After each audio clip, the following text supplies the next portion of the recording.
But yeah, their work is rubbish, speaking from experience. There are so many people like that. I'm just saying, it's true, man. You're giving wrong information and you're boring. What it do, CrashOut Crew? My name is Shari. And it's your girl, Shanice. And this podcast is where the group chat goes public. My career's not going to wake up and leave me, is it? The takes are hot. Just because I'm your friend doesn't mean I'm your audience. And the crash outs? Certified. Now it's time for Crew Check. What's been on your timeline, Shari? Did you know Bus Auntie Yes. is a Burberry ambassador? I had no idea. And I think she's an ambassador for H&M as well. Oh, really? I think so, yeah. Oh, because yeah, I saw her at London Fashion Week. Because, you know, Burberry and stuff. Because I just saw, like, who was sitting. And I was thinking, what's Bus Auntie doing sitting there at the front, like, front row? And then I, like, did a deep dive. And then I realised that she's got a whole little campaign as well called Back to the City, which is a celebration of London, its landmarks, and the people who call it home. So, like, I didn't even know that she was, like, a big deal. I must have seen, like, her randomly recording herself in front of buses. And I just wonder what her fascination is with buses. Like, it's quite random. I don't know.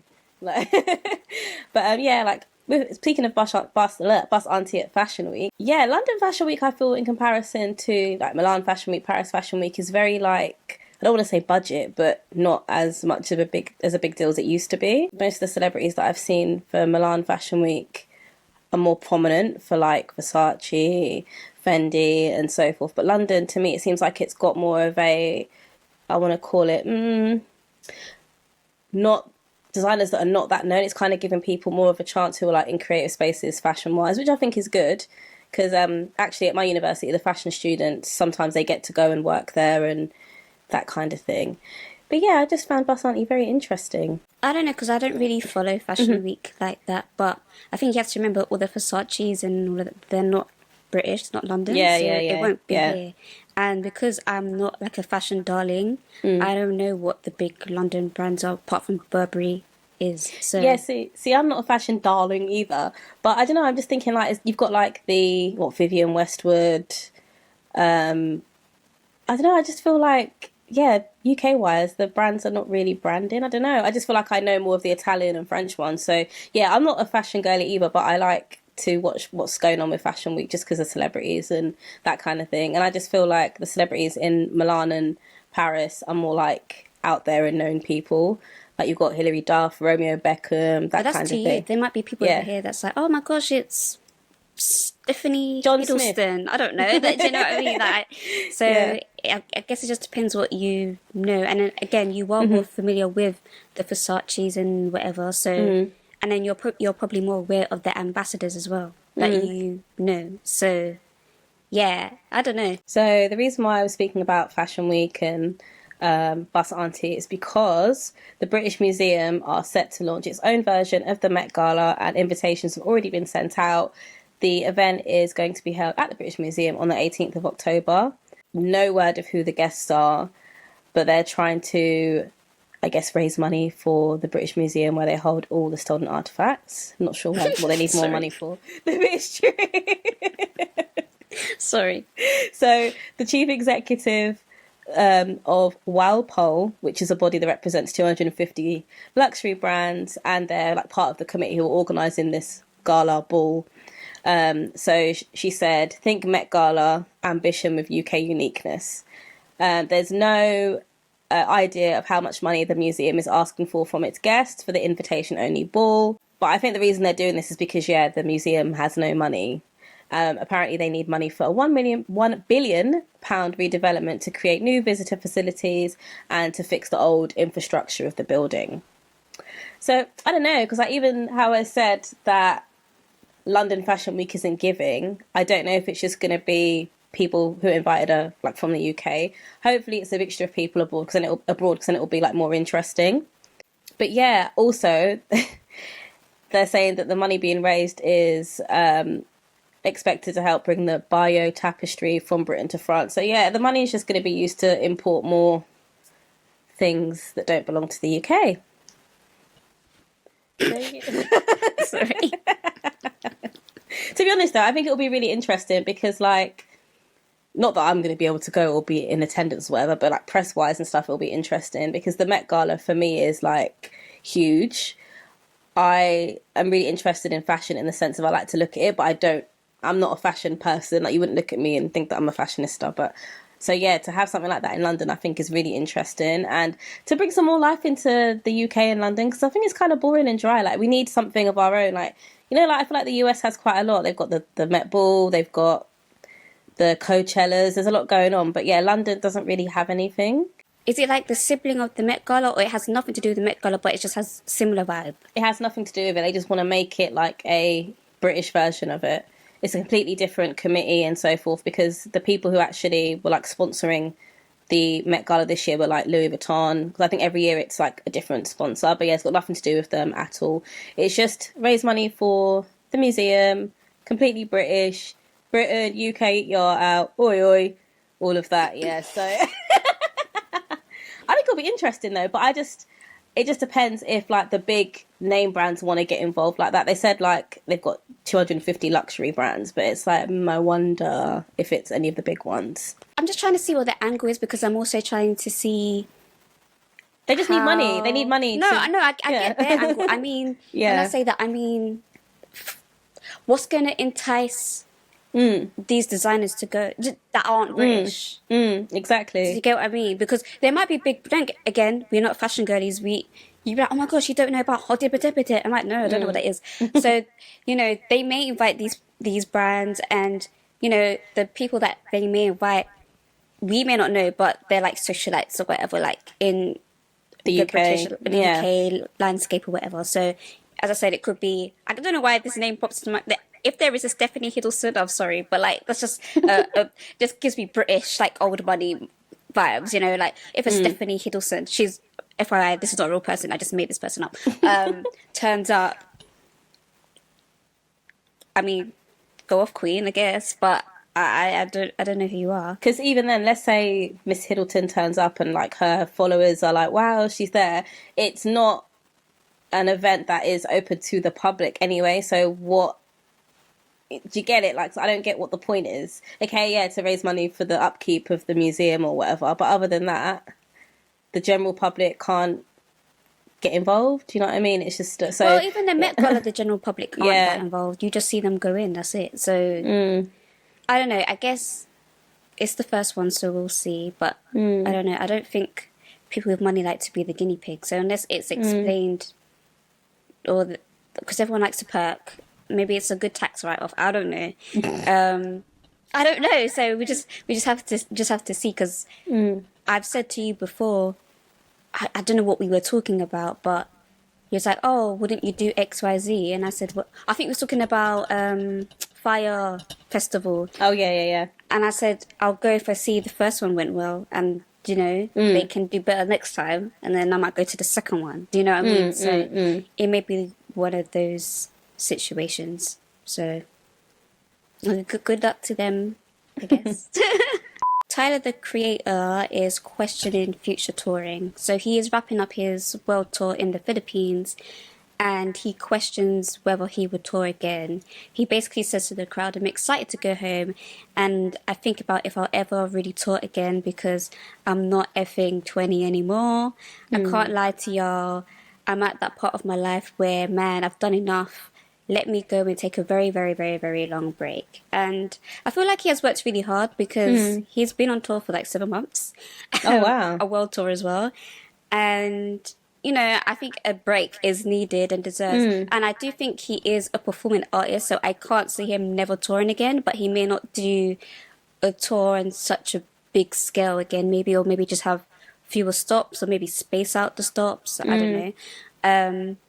And especially in the landscape of music, because streaming itself is not lucrative, and it doesn't sound like he's given up music. So, he may have future projects, and money have to make. So, that's how artists make their money, by going on tour.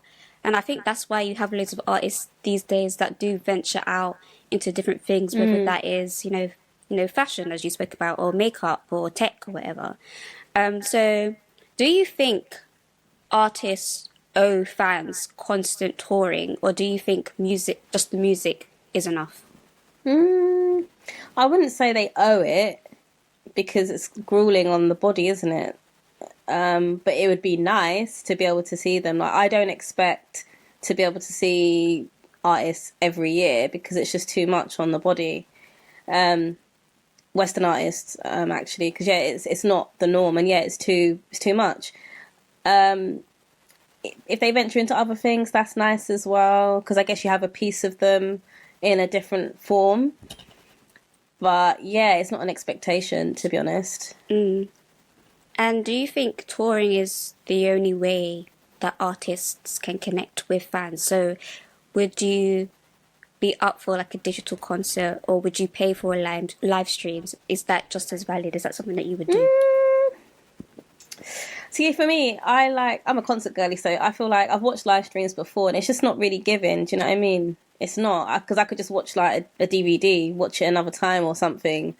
But yeah, yeah, it's not for me really, if I'm honest, because yeah, like I can bust out my routines at home watching a DVD or live stream, but it's better because you just get the whole atmosphere of everyone. It's just exciting. The way the performances are done, in the sense of like the arrangement might be different for a concert, all the lights, all everything. So it's all like a big experience. So yeah, like I wouldn't jump to go and pay. Normally, if I am watching a stream, I don't pay. I just get an illegal stream because what am I paying to watch you? That. Or yeah, it's just not for me really. If I'm honest. Same. Would you go to a show that's hologram? See, I wouldn't even do that. I don't know. Do you remember? Wait, were you there? You're gonna say 21. Yeah, were you there? No, I wasn't. No. Oh, okay, yeah. So it was free, but it was free. Would you pay for it? No, I wouldn't, because it's like even ABBA. I've never seen the adverts. ABBA Voyage. Yeah. The whole time I'm thinking, oh, these lot are performing every night. No, it's a hologram. Nah, like. And I feel like it's just a different experience. I would never say never in the sense of, if a fave had like a hologram experience, but it would have to be. You have to give me something extra. Like it has to feel like, I don't know, someone's performing on the moon and it feels like I'm in space. It's like giving 4D experience where the actual eyes can't physically do that in a stadium or an arena. But I don't think that could replace an artist actually, whether that's a big stadium or a small arena or, little. Do people perform in the jazz cafe anymore? But you know what I mean, like those kind of like closeness, the closeness, close things. Even if they're like really spread out, or even if they just do like sometimes mini surprise intimate ones, like you said, like jazz cafe, that kind of thing. Like surprise y'all, like if you signed up to the mailing list and you'll get the info. If not, that kind of spontaneity. I feel like there's no spontaneity anymore. But yeah, I'm not paying to watch a live stream or a hologram, if I'm honest. British Prime Minister Keir Starmer has announced that a UK digital ID card will be introduced to the UK, and it's the UK government's latest attempt to crack down on illegal migration. So initially what it will be is an app on your phone. It's free to everyone, and it will basically tell people if you have the right to remain and work in the UK. So I don't see how this is going to crack down on immigration unless they're going to do a whole ICE thing where they've got people patrolling the streets and randomly stopping and searching. Oh, let me see your digital visa or whatever ID card. I don't see how this is going to stop illegal immigrants. I don't like the sound of this at all. This sounds very hackable. The thing is, people are like, yeah, but you have all your data on our list. Listen, Linda, if someone hacks my Tesco club card, I don't care that they've seen that I've been buying ready-made meals. I don't care. If someone data breaches this, they have everything about me. National insurance number, exactly, everything. And as you said, the government has all these things on us. As you said, national insurance number, name, date, place of where we're meant to reside, blah, blah, blah, blah, blah. We have these systems in place. This is not going to help with. I just feel like it's another way to it feels like we're in prison, and this is a way to give us a prison number and to know what each person is doing at any time. And I don't like that. Like, I feel like this is just a way for them to be like, oh, see, we're doing something about immigration. Like, to be honest, it's a little bit too late to start being strict about immigration. I just feel like the whole immigration talks is a scapegoat, because don't get me wrong, there may be issues with immigrations, but I feel like there's bigger and better things, bigger and worse problems to tackle.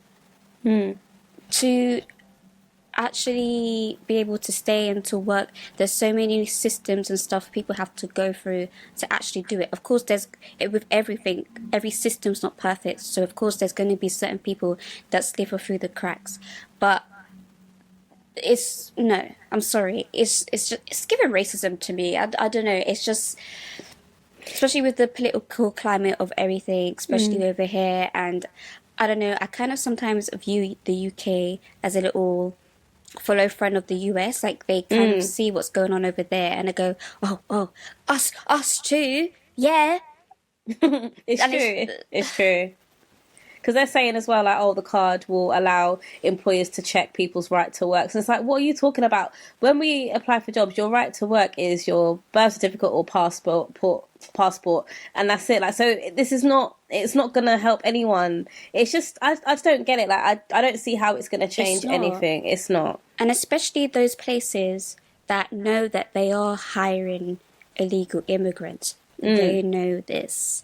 Haven't you seen Border Force? Like, all these programs where they're like, Mr. X has a restaurant and all his chefs have no paperwork. Mr. X don't care. Like, he doesn't care. So it's not like, again, there is always going to be an exception to the rule. There are still going to be people that will slip under the cracks. That's with everything. But I don't think this is the way at all. So this is our little K-pop corner. So on a variety show, Super Junior's Leeteuk, Super Junior is a group, guys. He revealed that he's never had a date in life, and in the past 20 years, he didn't attend any celebrity parties or like industry meetups and stuff like that. He did say, back when I was promoting, there were always 20 to 30 Sae-sangs, which are obsessed fans for those that are unaware. So 20 to 30 obsessed fans in taxis following me around. And that's why I never had the chance to date. Now that things have slowed down, he's more open to exploring relationships. Once he was firm in his belief that he would never marry, but now he's doing new things, he's getting new hobbies, he's outside, because he used to stay home a lot, he's a homebody.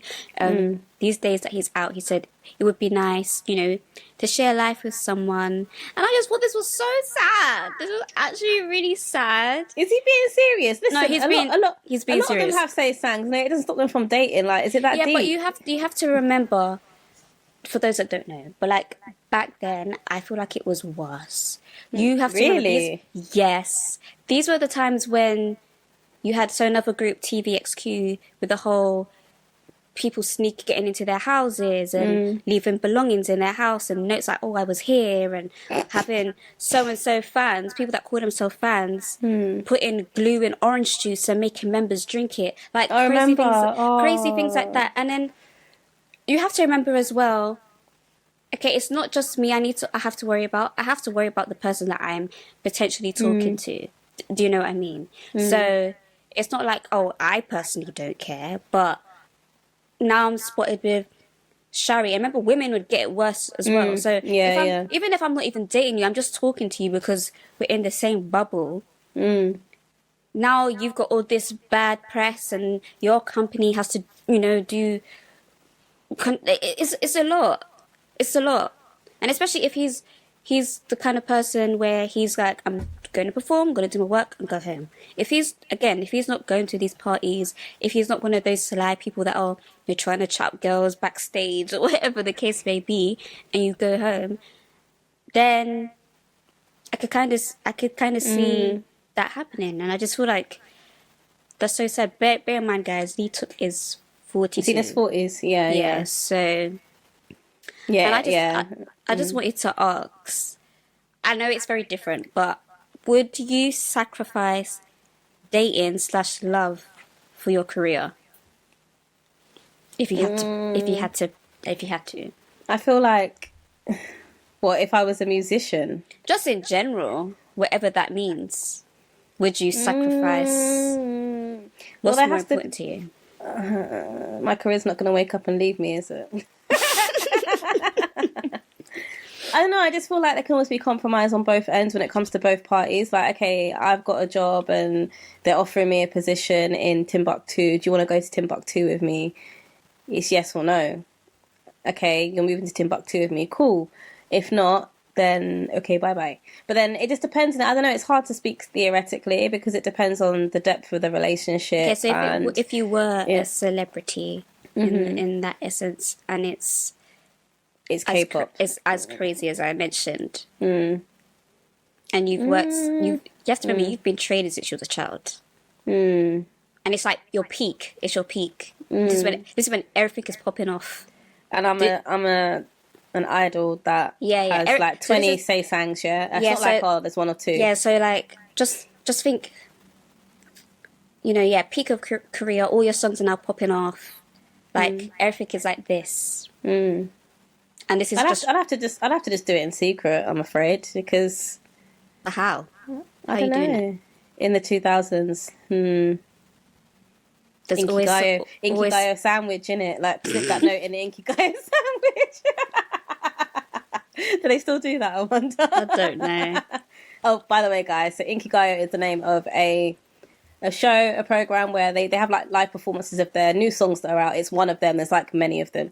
So just think of like Top of the Pops for the British people, kind of that kind of vibe. Except they've got like 5-6 different ones. So Inkigayo is one of them, and like what the K-pop idols would do, because they can't obviously talk to each other. They would go to the canteen at Inkigayo and like buy a sandwich and then put a little note in it and then just give each other a sandwich with like maybe a phone number in it. Call me. And you forget to write your name, like who is it? Like, who is this? I'd have to do an Inkigayo sandwich, egg mayo. But what's if it's a situation? Because I always think the fun thing when you said that popped into my head is when you joke and you go, "Everyone here's butters, man." So imagine like you don't even like the people that. Oh yeah, so you're restricted and you may not even like anyone. Yeah, it's tricky. I don't know. It's very tricky. I don't know. All these hypotheticalisms. I know. It's very difficult. And then I was just thinking as well, especially with the K-pop sphere, I don't know, maybe this is going to sound very woo-woo, but I feel like within the creative space, whether that's music or art or whatever, I feel like for it to resonate with people and to breathe, you have to be living, you have to be authentically you. And I feel like because all these K-pop idols, I don't know now how strict things are, but you're in your bubble. How can you portray? How can you portray what you're really like around someone, like, because you're not? You don't even know who you are. You're a character all the time. I think now, it's different, innit? But still, I feel like there are some groups where they still have the you're this one character, but you've got some that are actually just, okay, this is who I am, but to an extent. Do you get what I mean? So, yeah, still, I don't know. It's a bit... It's hard, isn't it? Yeah. And do you think... I think I already know your answer to this, but I'm going to ask you... I have 2 questions, yeah? One question is, do you think that celebrities owe transparency about their dating lives? And then the second question is, for Leeteuk, do you think it's too late for him? Do you mean that they owe transparency of their dating life to the general public and fans, or to people they're dating? To the general public. Of course not. Like, now speaking to someone who's a diehard K-pop fan in the East, not the West, because obviously the West we're just like, well, people date all the time.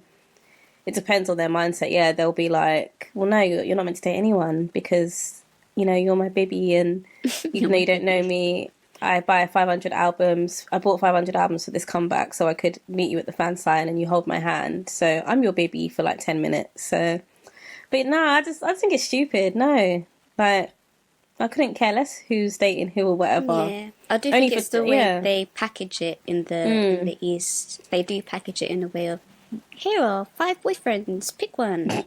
Do you know what I mean? That's what And I'm they saying. really Like, ham up the whole parallel social relationship.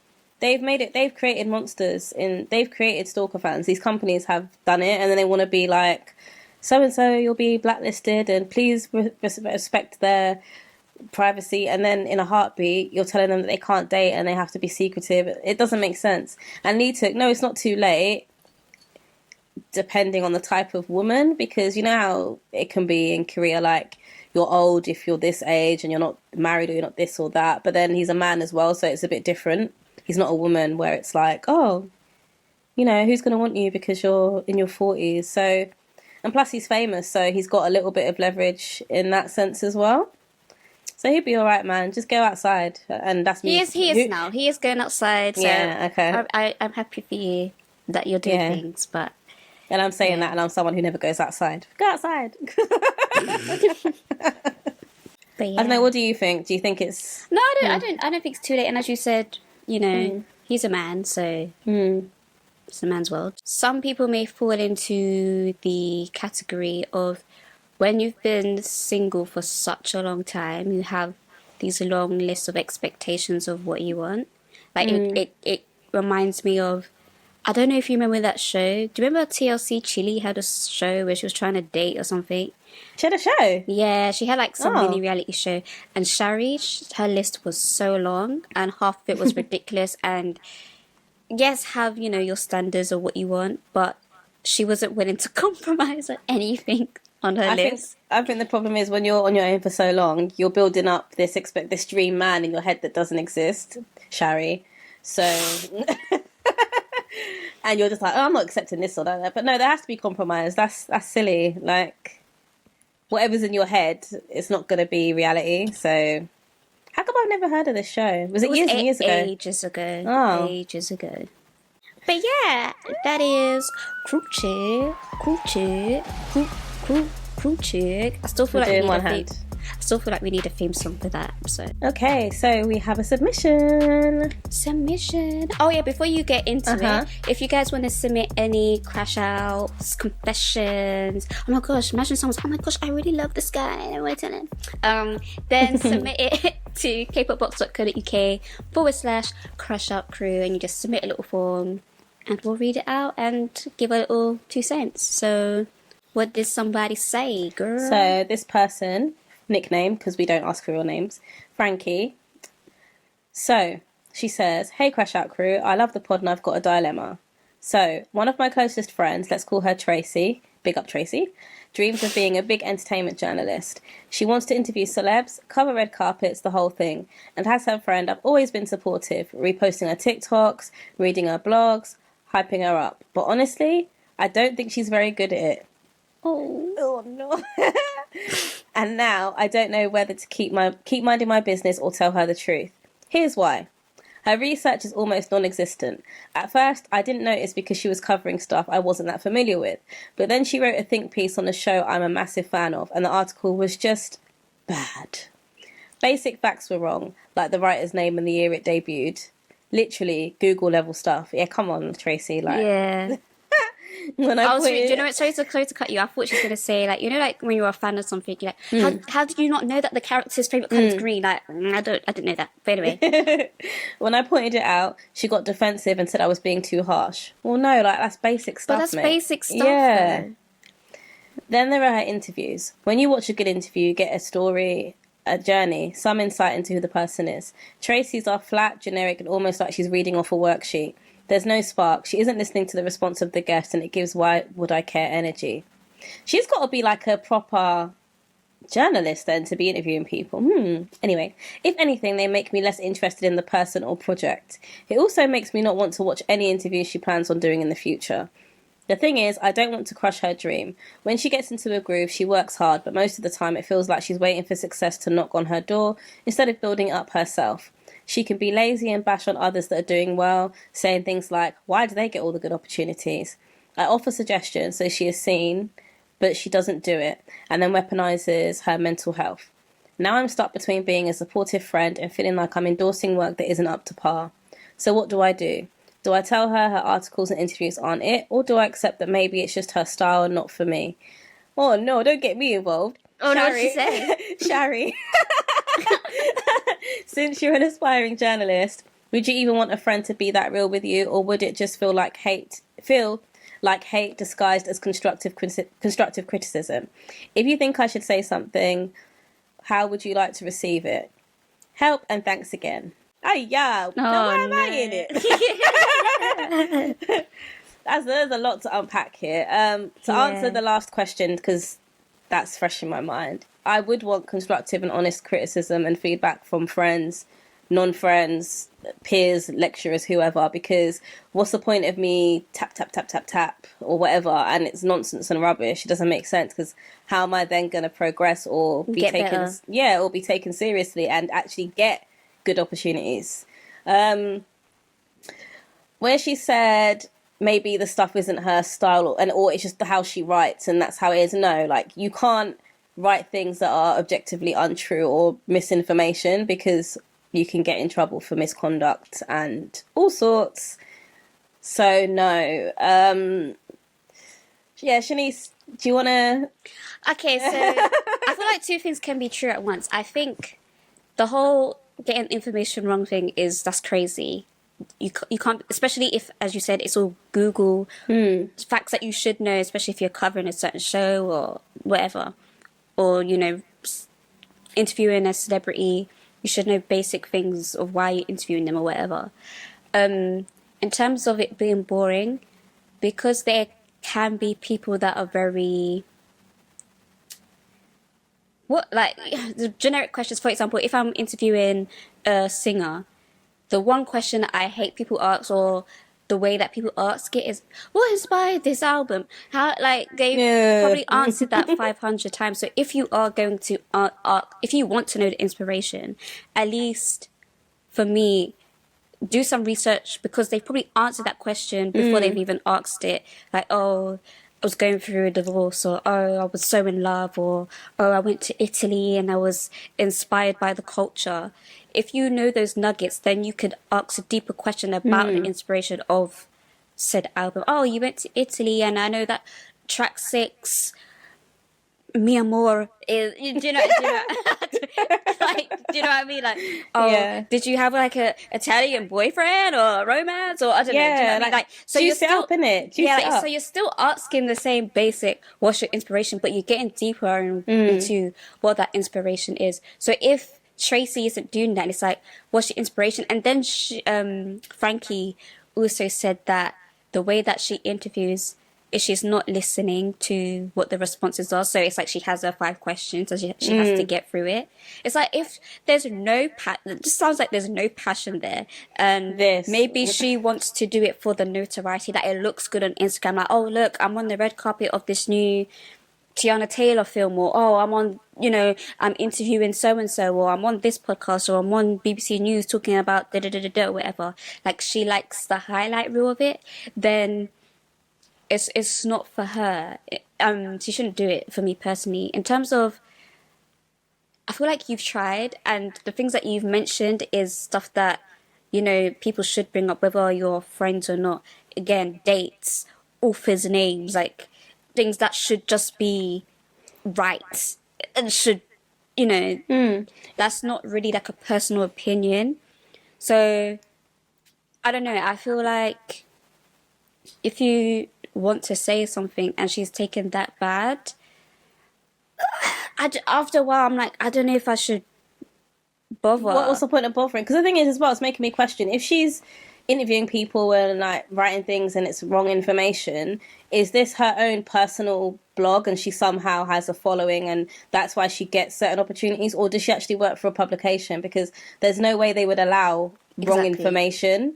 So I feel like it's that she's doing a personal thing, because, and if she feels like, oh, why am I not getting opportunities? That's why, mate, because you're giving wrong information and you're boring. So you're not going to get the BBC job or the BuzzFeed or whatever, because you're just going to stay in your own little bubble, which is nothing wrong with that. Like, it's good to be freelance. Like, I want to be able to do that as well, but you're not going to progress further than that. And yeah, like I feel like there are a lot of journalists out there who just want the notoriety, like you said, and there is no passion and no due care. And the thing is, it's okay. Not everyone is supposed to be a writer or a journalist or a producer. Like if something's not for you, it's not for you. I guess sometimes people do it by force because they want to be around the celebrities or whatever. But that's just how it is, man. Like a lot of people just do it for the bants, innit, and the perks. But yeah, their work is rubbish. Speaking from experience, there are so many people like that. I'm just saying, it's true, man. Like boring. Okay. Yeah, I just if I were you, if something doesn't resonate with you, and I don't know, I'm in two minds because I hate the take of there will be people online, not necessarily just for journalists or whatever, but people that are, creating content, and it's not that the content is bad or whatever, but just because I'm your friend doesn't mean I'm your audience. And people feel there's takes that are just like, well, if Shari doesn't repost my TikTok, she's a hater, she doesn't support what I do. But that's not necessarily the case, especially when, me and Shari were like deep in our K-pop bag. I know like 90% of my friends are not going to, they may share the odd thing here and there, but to be nice, but like oh, here's my monthly, do you know what I mean? But if it doesn't interest them, I don't take that as, oh, then they're not being supportive. They're not being supportive, because again, I feel people forget that just because you're close with someone doesn't mean they don't want you to do well. But being my friend doesn't make you my customer base. I could, Shari, you could own a seafood boil restaurant. I cannot eat there, but that doesn't mean I'm a hater. Do you get what I'm saying? Come and order a drink, man. Just have a drink. You don't have to have no seafood boil. Boil. Yeah. Hater, come and have a drink. Have a pint or something. I don't know. I'm so done with it. No, but it's true. Sorry. No, but it's true though. It's like, I don't know. When even though I should be doing more, when I write something or whatever, I don't like to message people and be like, oh, can you like this? Can you like this? Can you da-da-da? Because one, I'm going to get incorrect analytics. Yes. And two, just because you're my friend, like you don't need to do that. Do you know what I mean? And if it needs to get to the right audience, yeah, exactly. I'm not going to get to the right audience, and not to be mean, but I hate that expectation. So yeah, like. Yeah, I just think it sounds like you've been very supportive in the past. So if I feel like if Frankie comes up to you and she realizes you're not engaging or liking as much stuff anymore, I guess you can be real with her. But I know she's not gonna. I feel like it doesn't matter how you paint it up or dress it up. She's gonna take it wrong because you can't even tell her, oh hey, you got the date wrong or you got the authors wrong. That has nothing to do with her actual content style or her content. It's actual factual. It's wrong. So just be like, I just haven't really been resonating with the stuff you've been doing, and leave it at that. But I don't know, I wouldn't go out my way to announce it. Just slowly, just quietly, just stop.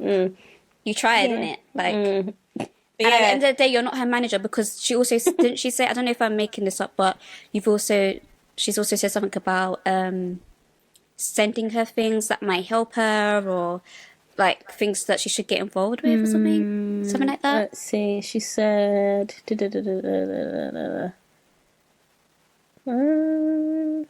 I offer suggestions, so she is seen, but she doesn't do it, and then weaponizes her mental health. Exactly. Yeah. So, you've suggested things, like you've been actively trying to help her. So, I feel like you've done what you need to do. To be honest. Listen, Tracy girl, you on your own. Like Frankie's tried, and you're not. She's not gonna get out of her own bubble, and no one's gonna take her seriously, and that's why she's not getting the opportunities, because you're giving factually wrong information, like saying, oh yeah, the Titanic sunk in 2012 on the 15th of August. Like, you can't just say whatever you want. Hello. Yeah. That's her business anyway, to be honest. You tried. You tried. Now, honestly, what can you do? But thanks for writing in, girl. Thank you. Do you have a crush out? No. I have Do you? one. So my crush out is basically, I don't know if you saw the clip. Young Thug was on a podcast. I think it's called the Pivot Podcast. And he basically expressed his, what's the word? Basically, he has a strong feeling against therapy, especially in relationships. And he says basically, he prefers leaning on family and OGs and people he knows rather than licensed professionals. So I'm going to play what he said, and then we could talk about it. My sister, my big sister, my big brother, my dad, my mom, my OGs, I listen to y'all. Like, it's really a slap in the face to me. If I, you know what I'm saying? I just was telling my girl that, like, I don't think you need a therapist. I don't think I need a therapist. I feel like I feel like I'm not a man if my girl get a therapist. It's like, damn, you actually call somebody and listen to what they got to say over me instead of just listening to what I'm telling you. I just feel less of a man. To be honest, him saying that, oh, it makes me feel less of a man if you can't talk to me. I'm sorry, but speaking to your partner or husband, wife, whatever, about how you feel and X, Y, Z, it depends on the type of person they are. If they're not hearing you and they can't see it from your point of view, and they're just like, oh, of course you're going to want to maybe seek couples therapy or whatever, or individual therapy, because these people are trained to break down barriers and talk about things in a way that regular people aren't like trained. We're not trained for that. Do you know what I mean?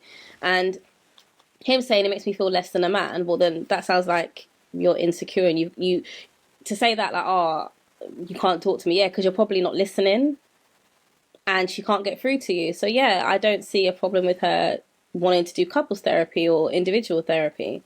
And you, obviously, he needs therapy, because to me it sounds like it sounds like he's repressing feelings and maybe repressing things that he doesn't want to talk about. And in a relationship, it can't be that way. If that's how it's going to be, it's not going to work. Exactly. Because the thing is, yeah, as you said, therapy is a tool, and it's to help you communicate and basically navigate life in a healthy way. Healthy way. Of course, we haven't seen the full podcast, but what I've noticed with these podcasts where it's men and, they're trying to talk about certain issues and stuff, I feel like it's good that they have this space, but secondly, I feel men don't call each other out for conversations to move forward. Otherwise, they're just kind of regurgitating the same points. And if it's always, the woman in this instance, so if it's always the woman that's always trying to talk about these things, then I feel like men, and again, not all men, they don't listen, because it's kind of, there's certain men that respect men more, which that's a whole different conversation.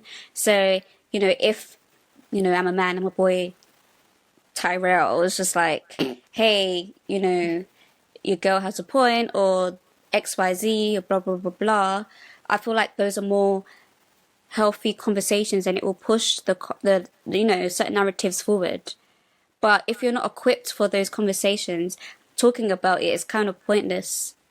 And, therapy can help that. And it kind of feels like, I don't know if I'm just reading too much into it, but it kind of feels like therapy automatically became a competition. It's like therapy and not him, if that makes sense.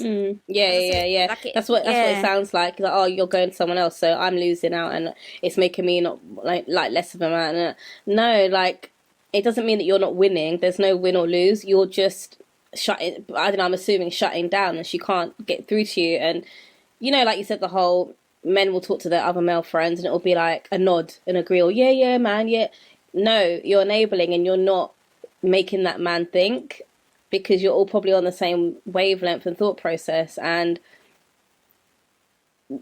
you can't. That's like talking to a brick wall. So I think couples therapy is good.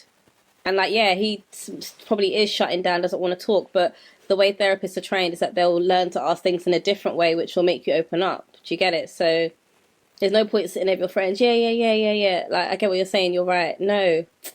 Oh, don't even get me started, man, because I'm not trying to bash men, but yeah, it's just giving a control issue as well.